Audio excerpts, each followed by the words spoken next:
Let's move that. Okay, so I'm going to talk about the trip we had to Ethiopia back in 2020. Seems like an age ago now. It was a fairly long trip. We had a 7-day tour first, seeing all the historic sites in northern Ethiopia with a group called Awaze Tours, who were very good. And it included visits to the most well-visited sites that are famous in Addis Ababa, Bahadir, Lake Tana, Gonda, Lalibela, and Axum. We then met up with a group of BC birders in Addis Ababa and had an 18-day birding tour, which covered the southern central part of Ethiopia in the main. And whilst we were on this tour in early 2020, February, COVID restrictions began, and it caused a bit of a problem because our flight was cancelled. But we managed to rebook, got to Paris, where we had to relocate, and managed to get the last plane out of Paris airport for Vancouver. So that was quite a hairy end to the tour. So I'll start off with a little bit of information about Ethiopia. It's formerly called the Federal Democratic Republic, and it's in the Horn of Africa. It borders with Eritrea, Djibouti, Somalia, Kenya, and Sudan, which is now split off, South Sudan as well. It traces its roots back to the 2nd millennium BC, and its governmental system has been a monarchy for most of its history. And their oral history says that the monarchy was founded from the offspring of King Solomon and Queen of Sheba under the first king Menelik I. And that monarchy has reigned throughout then until 1974, with the last king being Haile Selassie, which most people have heard of. And he was deposed by a communist regime called the Derg, who basically formed a dictatorship and ran the country until 1991, when the Ethiopian People's Revolutionary Democratic Front, which was a conglomeration of various ethnic groups in Ethiopia, defeated the Derg and established what is now the Federal Parliamentary Republic that runs the country at the moment. The population in Ethiopia is highly diverse. We've got 80 different ethnic groups. The Oromo are the largest group in Ethiopia. Their current prime minister comes from the Oromo. And they're about a third of the nation's population.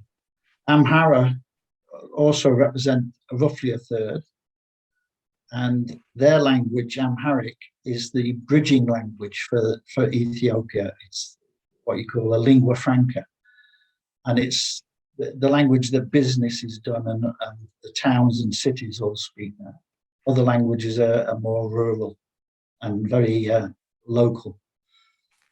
The written language, as you can see on the left there, is very strange to our eyes, and it's Amharic, and it's a modified form of what is called, if I pronounce this right, Ge'ez script. And that's the language of the Ethiopian Church. So it's perhaps comparable to the Catholic Church that we might know, that in some places still use Latin, whereas the population speak another language. And to our eyes, Amharic is strange with its 33 basic characters, and each character has got 7 different forms depending on the vowel that is to be pronounced with that consonant. So you've got basically an alphabet of 200 characters. A big part of life every day in Ethiopia is religion. Evidence of it was all throughout the country as we travelled around. And it's got close historic ties with all the 3 Abrahamic religions. Christians are the dominant religion. They are in the main Ethiopian Orthodox, but there are 20% other Christian denominations. Muslims are about a third of the population. And we saw a lot of evidence of Muslim mosques as we traveled around. And then there are other traditional faiths. Animism is common in the south and things like that. In the 4th century, Ethiopian Empire was one of the first in the world to officially adopt Christianity as a state religion. So the Ethiopian Orthodox Church is one of the Oriental Orthodox churches. And as you can see, that there's a number of other countries that follow that same Oriental Orthodox.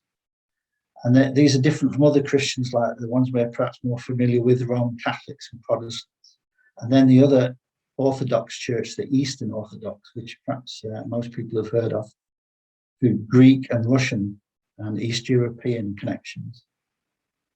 But the Ethiopian is a little different from the Eastern Orthodox. Islam in Ethiopia dates back to almost the founding of the Muslim religion. Back in 622, a group of Muslims were counseled by Muhammad to escape the persecution they were suffering in Mecca and go to Ethiopia, where they were made welcome and established their religion there. So our tour was what is called the historic north of Ethiopia. And we started in Addis Ababa, which is the capital, its largest city, with about 2.7 million population. It's quite high up in the mountains there, about 2,300 meters, and a very mild climate. And there we visit the Holy Trinity Cathedral, Ethnological Museum, the National Museum, a Makata Market, and a place called the Entoto Hills. The Holy Trinity Cathedral is the final resting place of Haile Selassie. So it is a very famous place. We went inside there and you get to see some of the rooms that Haile Selassie had. He had a very opulent changing room and bathroom, but his actual bedroom wasn't that kingly, you might say. It's quite a small bed and not at all opulent. And around about, you see all sorts of pictures and artifacts, and there's a picture in the typical Ethiopian style there, the Queen of Sheba. We then went to the National Museum of Ethiopia, where there's hominin fossils from the Rift Valley. But on the right there is Lucy, probably the most famous of these fossils that was found there. Lucy got their name from the archaeologists, the paleontologists who were finding the bones, were listening to Lucy in the Sky with Diamonds whilst they were dissecting the bones out. So that's why she got called Lucy. The Ethiopians call her Dinkanesh. You are marvelous, it means. She's a mature female Australopithecus afarensis about 3.2 million years ago. Later on, they found another Australopithecus afarensis female, a little bit older, 3.3 million years, and she's called Selam, which means peace. She was an infant though, whereas Lucy is an adult. And they also found on the left Ardi, which is a member of the Ardipithecus ramidus species, which predates Australopithecus. It's 4.4 million years ago. These were all not the actual skeletons that were found, but models of, but it was still one of my great ambitions was to see, or at least visit the place where these fossils were found. And here's a little slide that sort of illustrates where they fit in there into the divergence of hominidae from the common ancestor. The gorillas split off first, then the chimps and bonobos, and the hominids went down a different line. And there's a lot of debate on how each of these species is related and who evolved from who, sort of thing. But it's usually agreed that Homo came from the Australopithecus group, of which Afarensis is one. And then later on, Homo sapiens, which is the only remaining Homo species left. We also visited the National Museum of Ethiopia, where they showed a lot of contemporary art, which some of it was truly stunning. I particularly liked the one on the right, the Ethiopian Orchestra, but other ones were just as good. And we had a visit to this massive market called the Mercato Market, and it's reputed by locals to be the largest open air market in Africa, but I'm sure some places disagree with that. But it's still really large, it covered several square miles. And it's got just about anything and everything you can think of. In the top left-hand corner there was this amazing area where anything and everything is recycled. And they were making sandals out of old tires, just anything was being used. But you can see as you go around, that there were incense could be bought. These are the coffee pots and bowls, but the coffee pots are throughout Ethiopia, you see it. Coffee is a really big deal to them. But there's all sorts of other things. Anything you wanted, you could have found there. We went up to these Entoto hills, which are just outside Addis, and we came across a couple of women carrying these huge bundles of eucalyptus wood. And they apparently every day they take this trip up to the Entoto hills, cut the wood, and then carry it down to the city, used mainly for firewood. But just a stunning amount of wood that they were carrying on their backs. We also came across this truckload of young fellows who were celebrating, we were told, the anniversary of the Battle of Adwa. And they were very drunk and having a great old time. And we were told by our guide that what they were celebrating was the defeat of the Italians who had invaded Ethiopia from Eritrea, which was a country that the Italians had occupied for quite a while. They invaded in the 1890s. But in 1896, the Ethiopians defeated the Italians and kicked them out of this major battle at Adwa. The Italians did come back again in 36 under Mussolini, but at the end of the war, they were kicked out as the Italians were defeated. So it was a good job.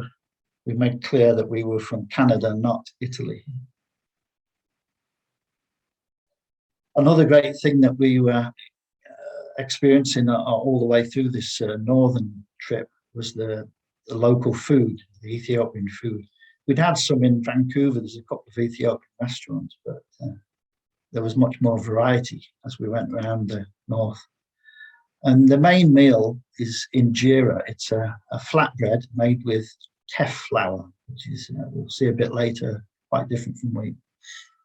And so the injera is in a way your plate, where all these stews they call what, and vegetables and pickles and things are all piled onto your injera bread, and you eat it.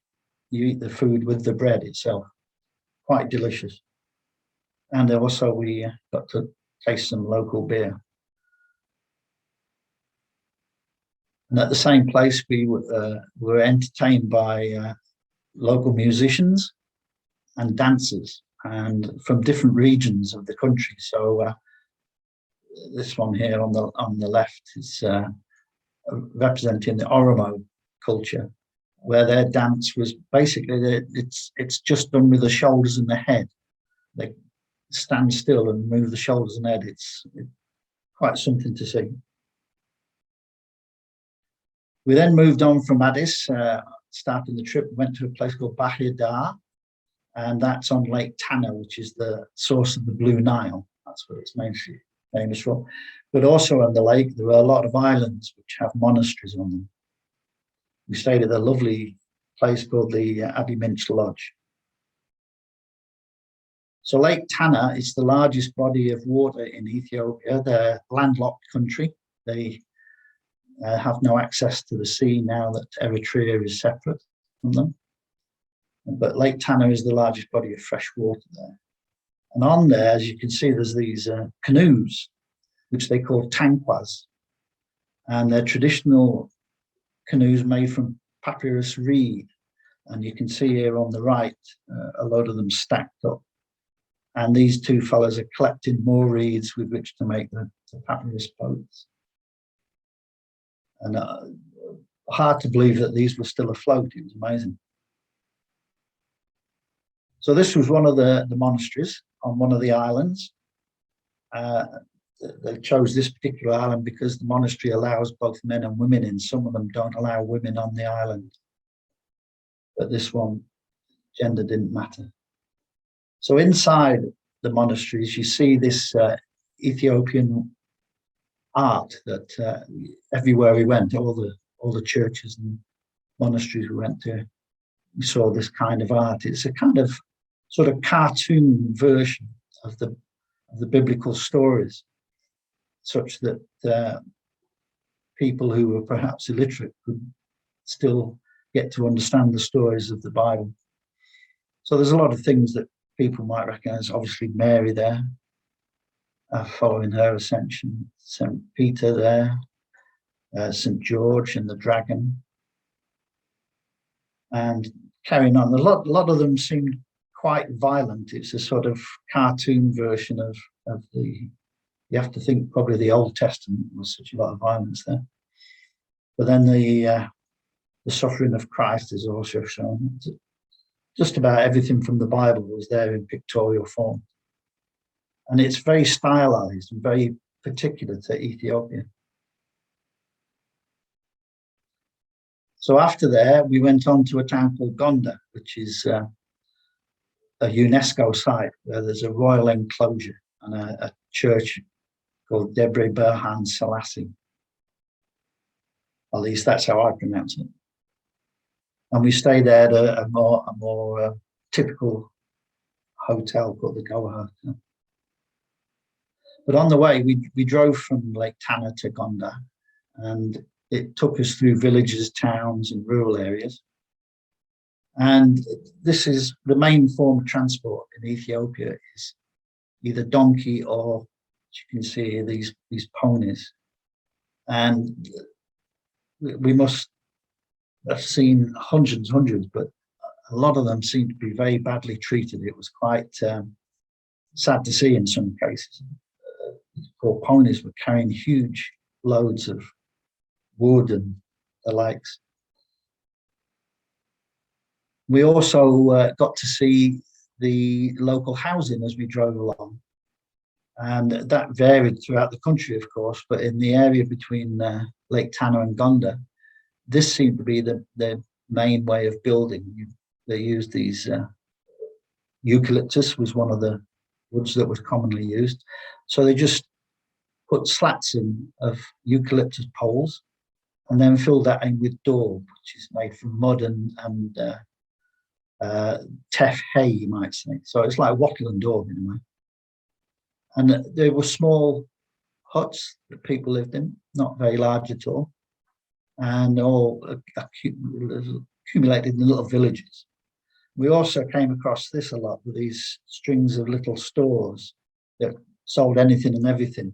This one on the right we saw a lot of. These are little coffee shops, basically. So you can see the coffee pot there, and you sit down, have your cup of coffee. Another common thing was places where you could go and charge your cell phone because a lot of people didn't have electricity to their house, so you go along and charge the cell phone. So no electricity, but everybody had a cell phone. And then shops were selling anything, food, drink, plastic buckets, anything you like. This we saw a lot as we went along, was the teff. So these guys are ploughing, and again, very little mechanization, using oxen, not tractors. And then this teff growing in the background. So a teff is Erigrostis teff, commonly called teff, love grass, bunch grass, and it's native to the Horn of Africa, and it doesn't look like anything else I've ever seen. Very small seeds. They're ground into a flour, which they use to make the injera bread. And then the rest of it is fed to animals, stored in hay ricks or teff ricks, I suppose you call them. And then also, as I was saying, with the buildings, they mix it with mud and use it in construction. It was one of the earliest plants ever domesticated. And it's low in gluten, and it's absolutely the major part of the Ethiopian diet.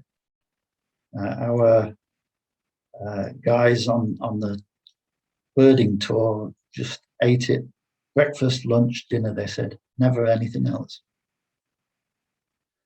But Gonda is mainly famous for this, the royal enclosure. They're called Fasil Gebi.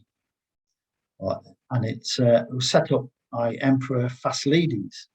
He founded the city of Gonda as his capital.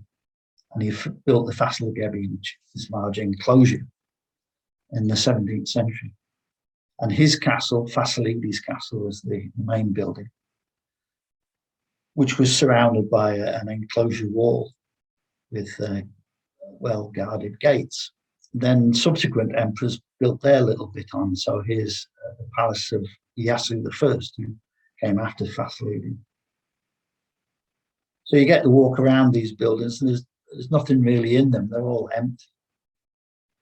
No, it's not sort of like an open museum, but just the buildings. Some other buildings there were the Royal Archive building, the library.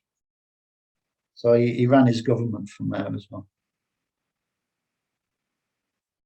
Nearby was the Debiri Berhan Selassie Church. That translates to Trinity and Mountain of Light.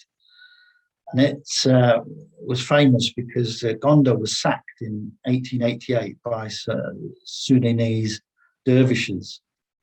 And because they were Muslims, they ordered the torching of all the churches in Gonda.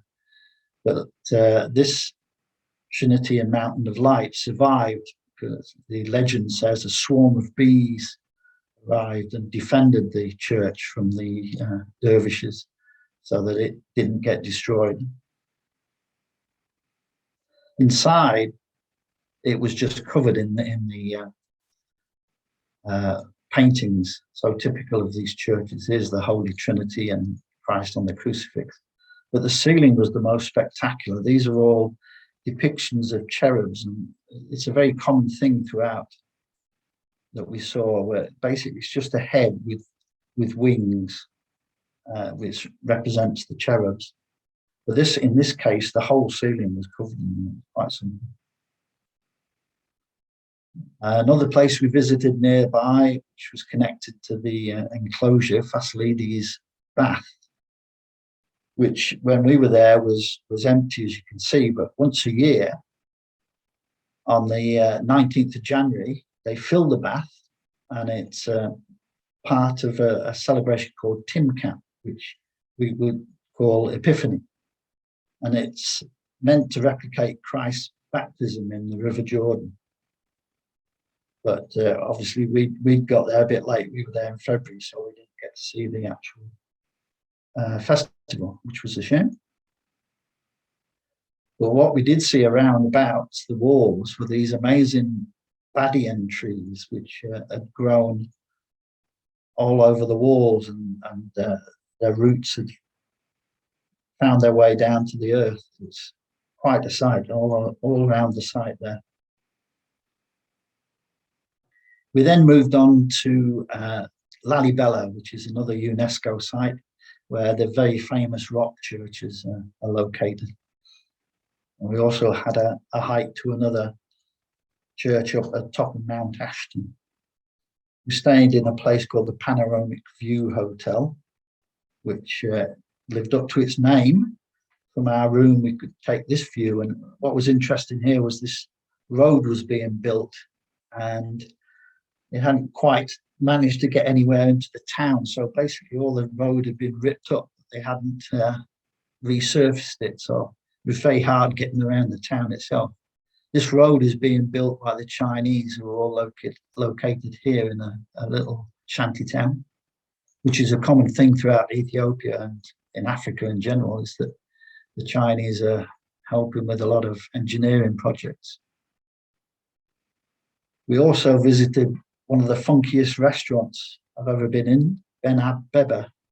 And the strange thing about it was set up by a Scottish lady who had moved to Ethiopia to teach and had retired and decided to stay on, and with a local businessman set up this restaurant, which had this strange fusion of British Ethiopian food. So we had a spicy shepherd's pie, which was very interesting. But the main thing we're there for was the churches, these monolithic churches of Lalibela, which is so famous. They're rock-hewn churches, and they're made from single blocks of stone in the main, some addition of stonework, but in the main it's just a single block of stone. And this one, the most famous one, St. George's, it's been hewn out from the stone surrounding.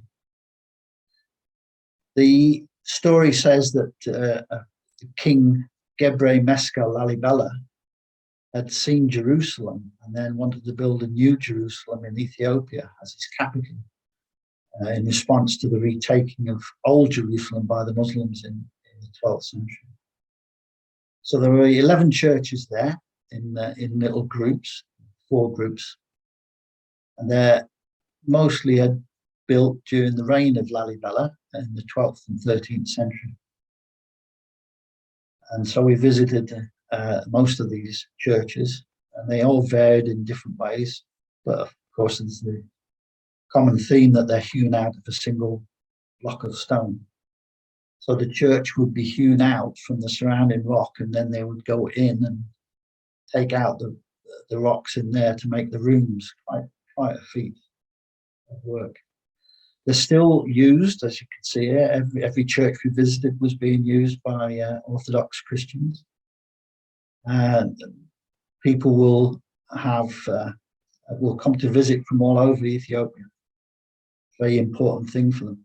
One of the interesting things here is you can see a swastika, which has an unfortunate association with Nazis, but throughout the rest of the world, it's a symbol of peace and used in lots of religions. A couple of other churches. This one was quite spectacular with a large block out here, and then the entrance here. And this was a bunch of pilgrims who had come from a far way to visit this church. This was the house of Emmanuel they were visiting. This is the most famous one, though, the Church of St. George. It's the one you see all the pictures. This is the standard picture. But you can see from this individual here the size of the thing. And it's just taken straight down into the ground in the shape of a St. George cross. Quite a beautiful building. It's covered in this lovely lichen, and these beautiful windows have been carved out as well. Here again, you see pilgrims. And then when we get inside the church, as you can see again, you're not just cut the church out of the rock, then they go into this large block of rock and cut rooms out of it with arches. Some beautiful doorways we saw, and of course all this iconographic work that we've seen so much of. Another beautiful door, and here you can see a statue that itself had been carved out of the rock in its own little arc there. And all the doorways were carved out. And then all the floors were covered in carpet that the local people would donate to the church.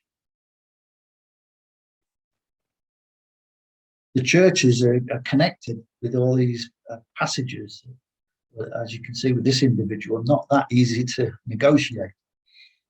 And some very thin, narrow passages. going from one church to another. I managed to just squeeze through, but I can think that perhaps some other people might have had trouble. Each church had got a priest within, and they were very happy to show us their artifacts, you might say, and each one had a different cross.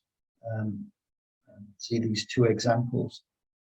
I think brass they were made from, again with their iconographic pictures all over them. And then after the main churches of Lalibela, we took a trip to a Mount Ashton Mariam monastery, which is on the top of a mountain. It's quite a small one, but inside, similar that we'd seen before, carpets on the floor and pictures on the wall. But to get there was the thing. And we had these two donkeys helped us with their guides. And these fellas just walked up and we rode on the back of the donkeys for most of the way up to the top of Mount Ashton. And this is the route. Now we stopped here with the donkeys. There's a village here. And then we had to walk the rest. And we saw an example here of the terracing that is needed there in this area for soil and water conservation. It's a big problem in Ethiopia, loss of soil. But the path came along here all the way up to the top, and it was like this all the way. And I am not very good at heights, especially when I'm standing on the edge of a height. So I basically was hugging the wall all the way along the path with frequent rests because it's above 3,000 meters. So hard to breathe. But once we got to the top and where the church was, we got a grand view, and we were told that up here there are small caves where hermit nuns live. We didn't get to go and visit them because that would have been another trek halfway up a mountain. So after Lalibela, we moved on to Atsum, which is in the Tigray region, which has been in the news the last year or two. Tigray basically covers this area. And at Atsum, the famous thing there is the Stele Fields and the Church of Our Lady Mary of Zion and the Chapel of the Tablet. So these stelae that are there in abundance are from around 1700 years ago. The Great Stele is this one, was believed to have fallen and broken during its erection, which would have been a sad thing for the fellows who'd had to carve this thing out of a solid piece of stone. It's 33 meters high. Underneath the stelae were, you might call them crypts, where dignitaries had been buried. And that's what the stelae are thought to be, sort of reminiscent of Egyptian pyramids. Just the high mucky mucks of society wanted to have the largest stelae around. Now, the most famous one is the obelisk of Atsum. And the reason it's famous is because the Italians took it back to Italy in 1937. And after much negotiation, they finally returned it to Ethiopia in 2005, and it was installed. So the stele was erected, and somebody's taken up residence here. It was a falcon that set up a nest. So as you can see, there's these sort of windows are carved into the pillar, and a doorway at the bottom. It's sort of representation of a tower with rooms in it. And in the back, we can see Our Lady Mary of Zion, which we visited next. And this was the most important church in Ethiopia for the Orthodox Christian religion. This one was built in 1955, and the nice thing about this one was that they allowed men and women in. An interesting thing here, all the tourists are going in, like we did. And as soon as they'd all got in and the door was closed, these women came along and swept the steps. So I don't know what that was saying about tourists, but that's what happened. Inside was absolutely spectacular. Again, covered in these paintings. Beautiful dome with these stained glass windows. And outside, you could see in the background the old Lady Mary of Zion from the 17th century. And this one, only men could go in. So we hadn't visited that. But more interesting was this, the Chapel of the Tablet. And that is said to contain the original Ark of the Covenant. That's what the Ethiopians were telling us. And story goes that the Ark came back to Ethiopia with Menelik I after he'd visited his father, King Solomon. Depending on which story, he either was given the Ark by King Solomon to look after, or he stole the Ark and took it back to Ethiopia. And it's said to be kept inside this chapel. No one can go in to see it. There's one man who is appointed to look after it. He spends his life in this chapel by himself. People bring him food and water. And then when he dies, another person is voted in to reside within the chapel and look after the Ark. Quite something. So next we're going on to look for wildlife.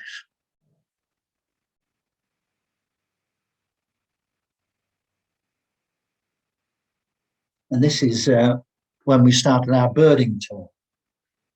And this is the route we took from Addis. We went to the wildlife reserve at Aladegi. Went up to Debre Berhan. And we came down south following the Rift Valley and all the lakes that follow the Rift Valley. We went into the Bale Mountains and to the Yabelo Wildlife Sanctuary down at the bottom, and ended up in the far south in Mega. So quite a long trip, a lot of driving. And this tour was in 2 Toyota Land Cruisers. We had 2 drivers, Gatane and Teddy, and then 2 guides. Elias was the local guide, absolute fountain of knowledge on Ethiopian birds and wildlife. And the other guide was a Canadian who was leading the tour from our end. He was one of our Vancouver birders who's been to Ethiopia a few times. There were only 4 extra birders, so it was a nice small tour. And then as we traveled around the country, we picked up a lot of local guides in certain areas who knew where local specific rare endemics were. It was a really different experience from the northern tour. There's very few tourists down in the south, and most of those were birders. We kept meeting up in the way. The accommodation in the north had been uniformly good, but in the south it was varied. We had some pleasant lodges and hotels, but we also stayed in a couple of really basic places that I wouldn't want to stay in again. And the food, the strangest thing was the food. That throughout the northern tour, we'd had local food all the time, but they did not seem to want to give us local food in these southern places. They thought tourists couldn't handle it, that it was too spicy, but it's not at all. It's not as spicy as Indian food. So they offered us what they think of as tourist food, which obviously came from the Italian presence back in the 1930s. So it was tomato soup everywhere, and then you got spaghetti with either a meat sauce or a vegetable sauce, and it was not pleasant. Times we tried to get Ethiopian food, it was not easy. They did not want to give us it. Electricity was interesting as well, highly unreliable throughout Ethiopia, but it was bordering on dangerous in some of the places we stayed. So we'll get on now to the birds that we saw on this trip. And starting off with the storks and cranes. So common throughout sub-Saharan Africa, basically, is the marabou stork. We saw a lot of these. And you can see they're a big bird, about 3 or 4 foot high. And one of the ugliest birds you're ever likely to come across. They are scavengers, so they have the same sort of feeding habits as vultures, and therefore have developed an adaptation for that. Like a vulture, they have a naked head and neck, so that when they've got their head inside a carcass, their feathers aren't getting clogged up with blood. But it leads to one of the most unattractive birds you're ever likely to get. And it's not helped by this rather dangling throat pouch, which is used as a sort of resonator, so that during courtship rituals, the males can make a booming sound, which supposedly attracts the females, which I guess for a marabou stork, you've got to do everything you can to attract the females when you look like that. But they were interesting birds. Much more attractive was the saddle-billed stork, we were lucky enough to find. And they get their name from this yellow saddle-like patch on their beak. Beautiful bird. As was the black-crowned crane, which is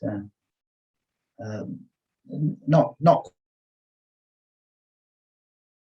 quite endangered, but in low numbers. So we were lucky to find them on a couple of occasions. Absolutely beautiful bird. This is a very rare bird in Ethiopia, found throughout southern Africa, but in Ethiopia, very rare. And we were lucky to see a couple of them in the Bale Mountains when we were up there. And you can see they're well named the wattled crane. You can see these wattles there. Other water birds we saw, very common bird throughout Africa, is the African jacana. They're interesting because they're one of the very few birds that is polyandrous. So the female has many male mates in a sort of harem, and lays an egg with each male, who then looks after the egg, incubates it, and then feeds the chick. So it's pretty much the reverse of most birds, where the females do all the work. Another beautiful bird was the Hadada ibis, this lovely metallic green sheen on the side. An interesting bird also seen throughout Africa is the hammerkop, Germanic name for its head, the hammer-shaped head it's got. Sort of related to herons. It's in its own genus. It's a bird with a single member of the genus. And we were seeing quite a few of them at one site, because there were some fishermen there who were catching these small fish and filleting them on site, keeping the fillets and then throwing the rest away, which the hammerkops and pelicans and other water birds were taking advantage of. And this one had just had a good feed and was washing its mouth. We also saw African pygmy goose, which is a very attractive little bird. And the not so attractive spur-winged goose, which has these strange growths on its head and neck. And this one had stuck its head in this it might be related. Appalling mucky place. I wouldn't have wanted to put anything in, but there you go. And we saw some white-faced whistling ducks. And like I said, pelicans as well. This was at the same place that the hammerkops were being fed. The pelicans were taking their fill as well. This is the pink-backed pelican. Not quite the same as a more common brown pelican you see in Africa. And then on to kingfishers now, one of my favourite groups of birds. I really like kingfishers. This is the giant kingfisher that we've seen in a couple of places in Africa. And it's as big as a crow, really a large bird with an extremely large beak. And then the woodland kingfisher is one of the kingfishers that basically live in woodland, no surprise, and mainly feed on lizards and insects. They don't actually go fishing that much. Very pretty little bird. The grey-headed kingfisher was another one. And most attractive was this, the malachite kingfisher. This lovely little plume of feathers on the top of his head.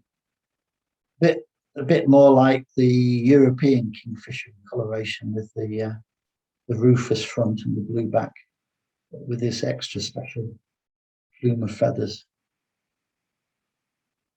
Pied kingfisher, again seen throughout Africa and Asia, is an interesting type of kingfisher in that it will, when it's feeding, it'll hover over the water body before it dives in for fish. Most kingfishers sit on an overhanging branch waiting for prey to come by, but pied kingfisher actually goes out and hovers.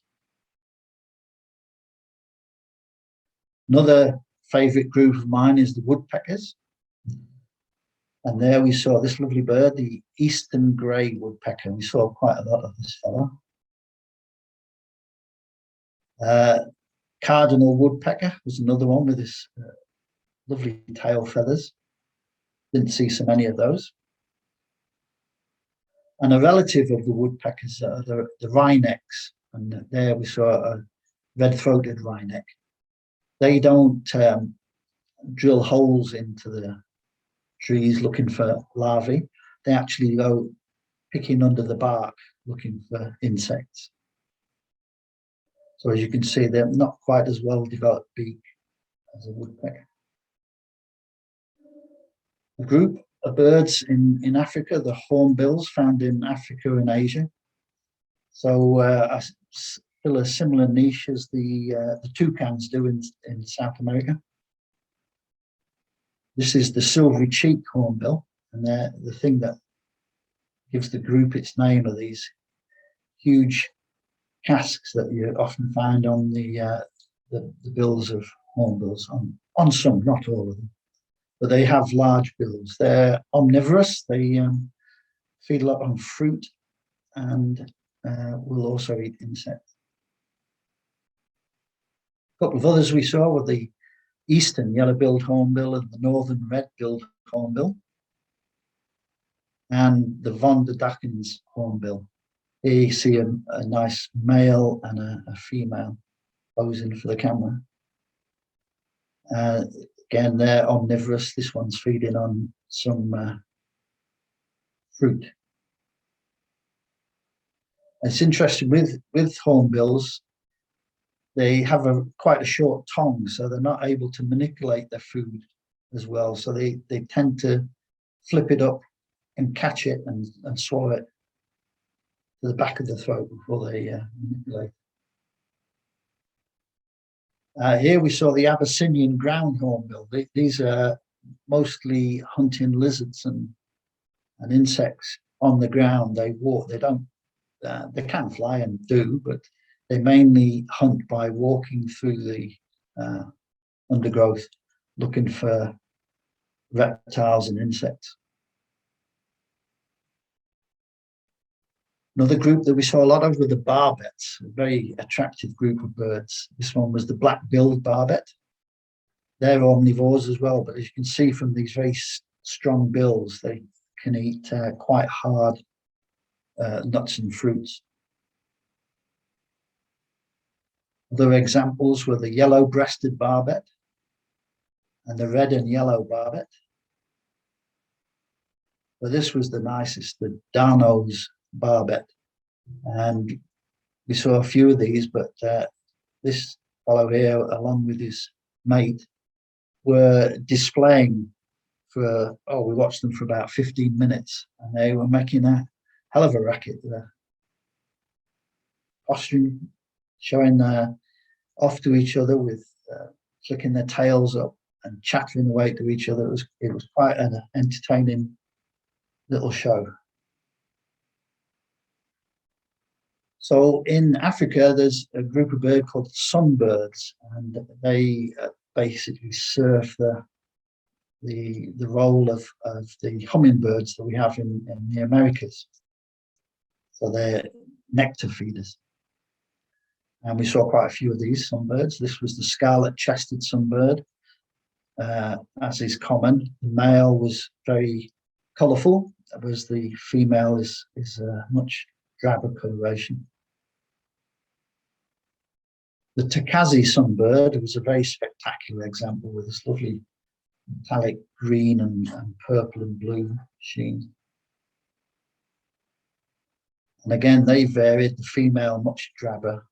And this is a breeding male who's got full coloration, whereas the non-breeding male is somewhat intermediate. And this is feeding sunbirds, and this female at Takazi is getting the nectar out of this flower that I don't know what it is. This one they don't feed like hummingbirds. They're not hovering. This one's about to come and land on this plant and then feed on the nectar. Yeah. Just lucky enough to catch it as it was landing. Another beautiful one, well named, is the beautiful sunbird. It's like it flew into a paint palette or something and got blobs of different colour all over it. And the Nile Valley sunbird, here feeding on nectar and this plant again, I don't know what the plant was. And the shining sunbird, which is in a jacaranda tree here. This guy here is in eclipse plumage, so it's not looking as good as he could do. Another bird in eclipse plumage here is the village weaver, one of the members of another large group of birds in Africa, the weavers. We have a village weaver here. This is the white-headed buffalo weaver, a bagel-effect weaver, sort of mask-like here, and a red-headed weaver. And they get their name from the way they nest. They build these intricate nests, which vary from species to species. So the red-headed weaver uses twigs, and it's rather a loose piece of weaving, but they've got this entrance to the main nest area here with this sort of entrance underneath that this chap here is building at the moment. Another one, the black cap social weaver. There's a number of social weavers in Africa. And what they do is they use grasses for their nest, and they'll nest together. This one's just got 2 members, but there can be many more in one nest, each with a separate chamber. And here, lesser mask weavers are building their single nests. And again, we see them here. And this is a male here who's started. And that's how the nest starts off, as a kind of donut hanging from a branch. Then elaborates the chamber there and an entrance underneath here. And there was a recent study that showed that although this nest building looks extremely complicated, there are in fact only 7 different actions used in the building of a nest. Obviously, you've got to get the order of these actions in the right way and use the right length of grass. But it's not quite as elaborate a behavior as you might imagine from seeing the finished product, which explains why something with a bird brain can actually build one of these beautiful structures. So on to birds of prey, we saw quite a lot of those, especially owls we were lucky there. But here we start with an African fish eagle, which is a bit like our bald-headed eagle, I suppose, and about the same size, perhaps a bit bigger.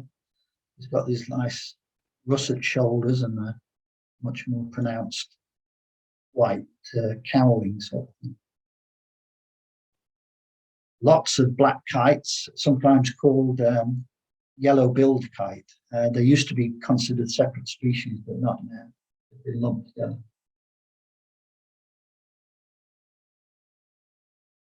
Plenty of vultures, of course. The hooded vulture here was probably the most common. Very attractive was the Ruppel's vulture, with a much bigger bill, but when it comes to big bills, the lappet-faced vulture was the one, as you can see, with this wicked hook bill. These are usually the first vulture on a carcass, and they will be the ones that rip it open. And other vultures, and as we saw before, the marabou stork would wait on the sidelines until these guys have had their fill and have opened up the carcass for other birds to get into. On the smaller side, we saw a lot of common kestrels. These two were a pair that we saw in Lalibela on one of the churches, sitting on the wall. And then we saw a lot of owls, as I say. The pearl-spotted owlet, that's another bird common throughout Africa.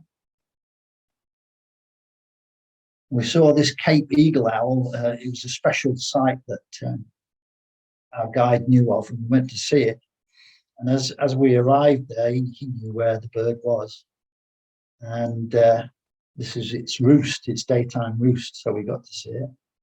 But immediately 2 families turned up, both declaring that they basically owned the Cape eagle owl that was sitting there, and that we would have to pay them for the privilege of seeing it. The owl, of course, didn't know about that at all. But we left these 2 families arguing about who should have received the money that our guide gave. Another great owl we saw was Vero's eagle owl, and the distinguishing thing about this guy was his lovely pink eyelids. Looked like he was ready for a good night out. This was a bird that I had wanted to see. We'd been to Namibia on another trip and hadn't seen the secretary bird, so I was quite disappointed. So we were lucky enough on this trip, on the 3rd day of the trip, to see a secretary bird, which was my target bird, you might say, for the trip. And we saw, I think it was 4 of them in the end. So the thing about the secretary bird, gets its name from these feathers that it has as a crest. They look a bit like old-style quills that secretaries would have used. That's where it gets its name. But it's an interesting bird of prey, and it looks like a cross between a stork and an eagle.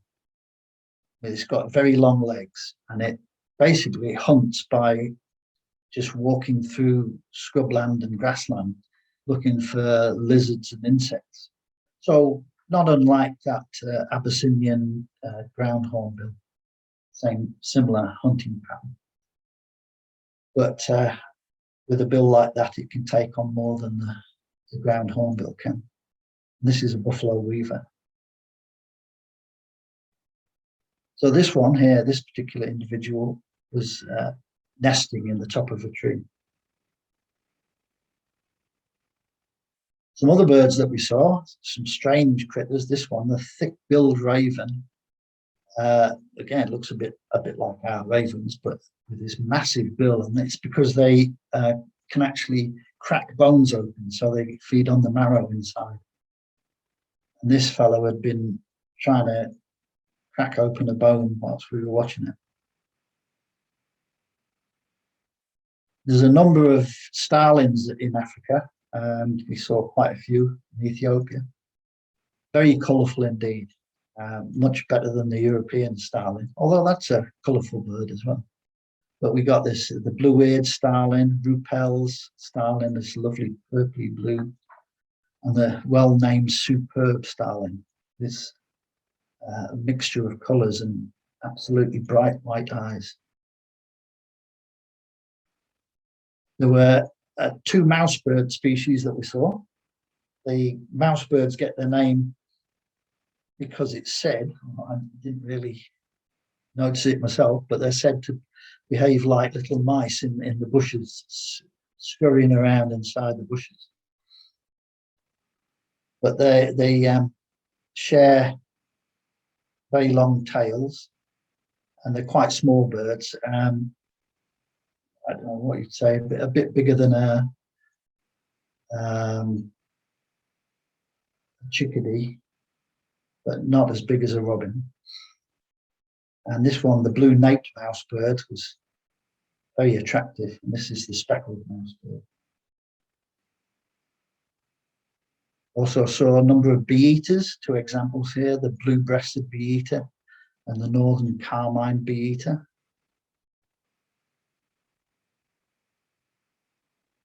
A red-cheeked cordon bleu kind of finch, a very attractive coloration.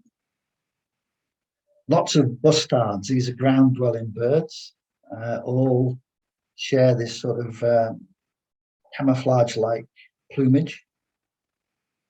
Very hard to see sometimes against the background. Very big birds. A very attractive one was a member of the roller family. This one was the Abyssinian roller. Other species can be seen elsewhere in Africa.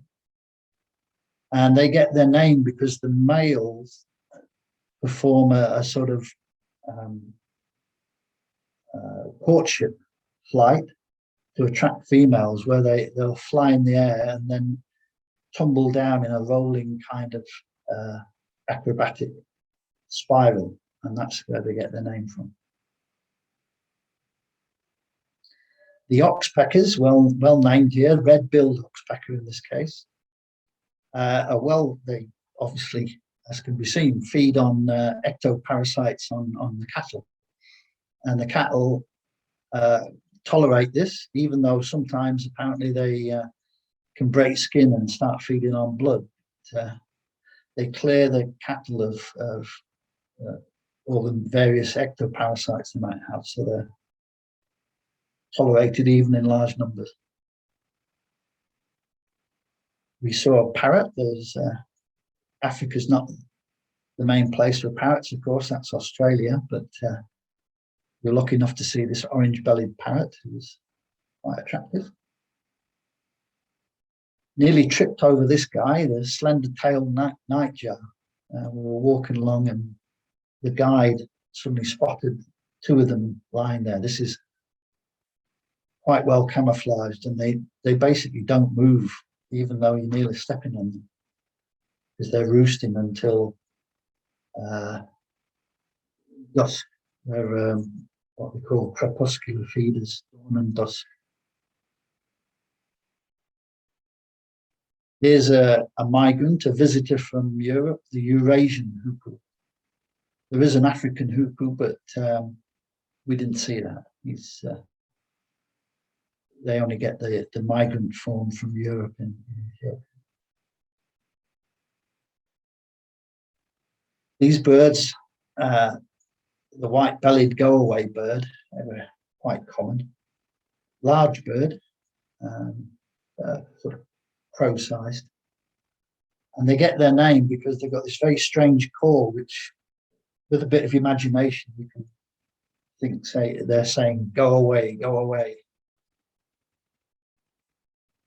And they're related to these, the turacos, who are much more spectacular in their appearance, mainly because of the eye ring here, which makes them look like they've got eyelashes.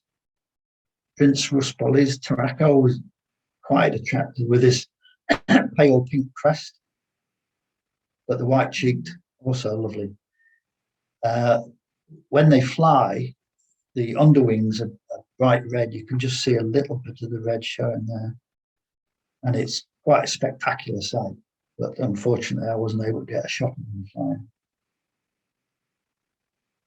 My favourite bird in Africa is the paradise flycatcher, and not at all uncommon. See it comes in two morphs: the white morph here in the centre, and then this more cinnamon colour, the brown one.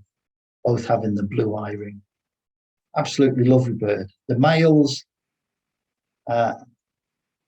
during breeding have a long tail feathers, as can be seen here. And this particular individual was displaying either because of the time of the year, probably just as a territorial thing, not a courtship. They do a similar display for courtship as well. And he was flitting around in a tree nearby with his tail feathers flashing in the wind. Quite a spectacular little fellow. So a couple of slides of insects. We saw lots of termite mounds as we travelled around. As you can see them here, this sort of pretty common thing with termite hills, that there's always a reasonable distance between them, such that each mound has its own, so to speak, territory. And you can see that they're quite sizable. This one's obviously about 15 foot high.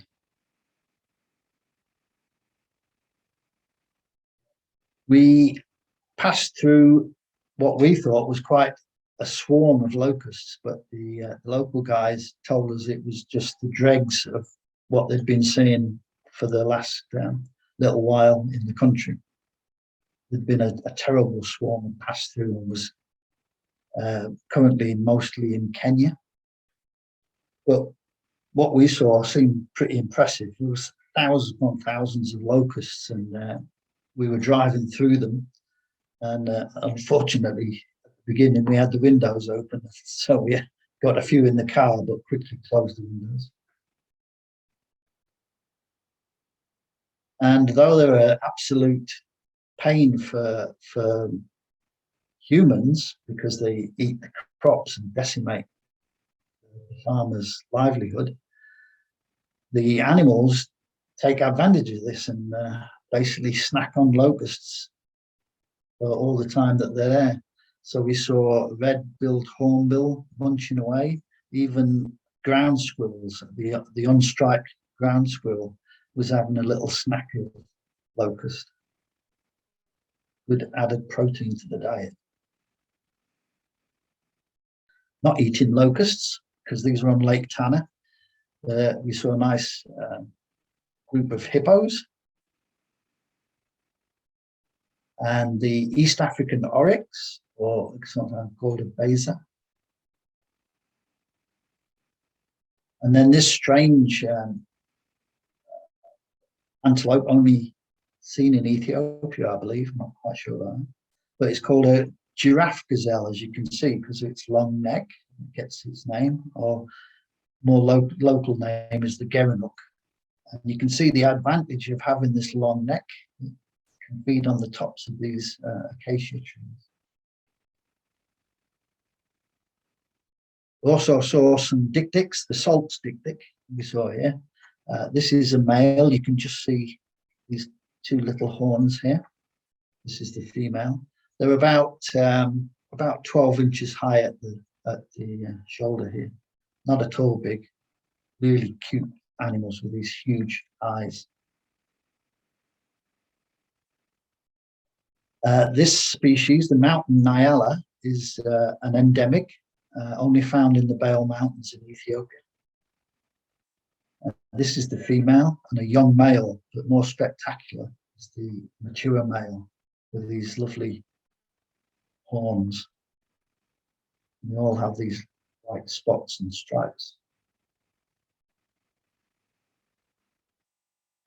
Onto the primates now. We saw the Hamadryas baboon, sometimes called the sacred baboon, and the olive baboon, and grivet monkeys were very common. There's a family, typical grooming behavior of monkeys, primates. More grivet monkey, it's a female with young. There's a male. The mantled gereza, sometimes called the Abyssinian black and white colobus monkey. And then this very interesting species, the galadas, only found in Ethiopia and then only in the high grassland of the deep gorges of central Ethiopian plateau. They're at very high elevations of 1,800 to 4,500 meters. They sleep on these cliffs and then come and feed on the montane grasslands.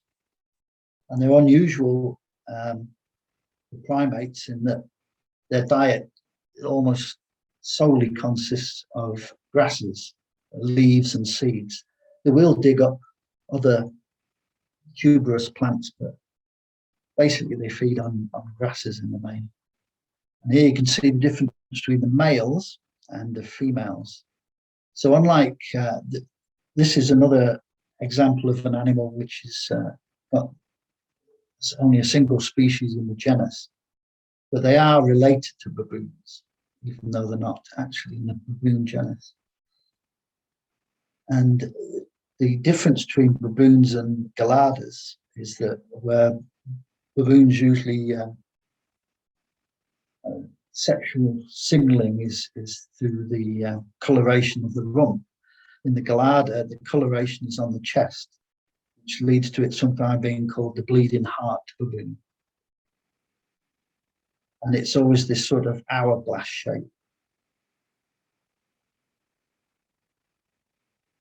And the males will signal threat behavior by pulling back the upper lip, exposing the underlying pink skin and these large incisors, which are, it's just for sorting out pecking order, basically. They live in large troops. I think the troop we saw, there was about, I would say about 150 individuals. And that is comprised of a number of bands. There are reproductive bands of animals where there's a couple of males and females. And then there's bands of 10, 15 males, and they stay together during the day and night. And these bands come together in large troops of 100, 200, 300, even more sometimes. Here's a female with a young taking a ride on its back. You can see he's already developing his little patch of red skin. And that is the end of our visit to Ethiopia.